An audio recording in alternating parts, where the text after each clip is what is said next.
Before you hire someone, you check references, you call their previous employers, ask how they performed, you look for red flags. That is a standard practice. But when is the last time you reference check yourself? Not your resume, your actual reputation. What people say about you when you are not in the room. Because here is the uncomfortable truth. You have a reputation you don't control, built by people you might not even remember. That client you rushed off the phone with 3 years ago, they told someone about it. That contractor whose invoice you delayed paying because you were busy, they mentioned it to someone. That time you committed to something and didn't follow through because priorities shifted. Someone noticed. And all those little moments, none of them are catastrophic on their own. They stack up into a pattern, a story people tell about what it is like to work with you. A client learned this the hard way when a deal he thought was solid fell apart at the last minute. The other party went cold suddenly. He stopped returning calls. He eventually found out through a mutual contact what actually happened. Someone they trusted had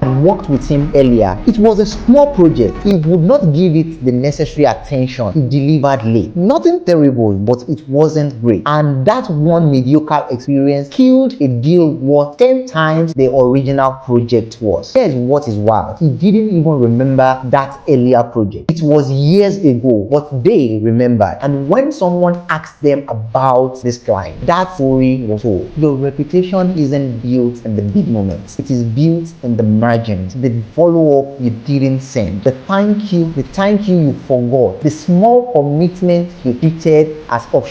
And in business, especially in industry like real estate or law or startups, where everyone eventually knows everyone, those margins compound. So here is the exercise. Think about the last 10 professional interactions you've had. If someone called those people tomorrow and asked what you are like to work with, what would they say? Not what you hope they'd say, what they would actually say, because that is your real reputation, and it is either working for you or working against you, whether you are paying attention or not. I remain yours truly, AMR, your go-to when it comes to real estate investment tips, business development tips, and legal advice that will save you a fortune in the long run.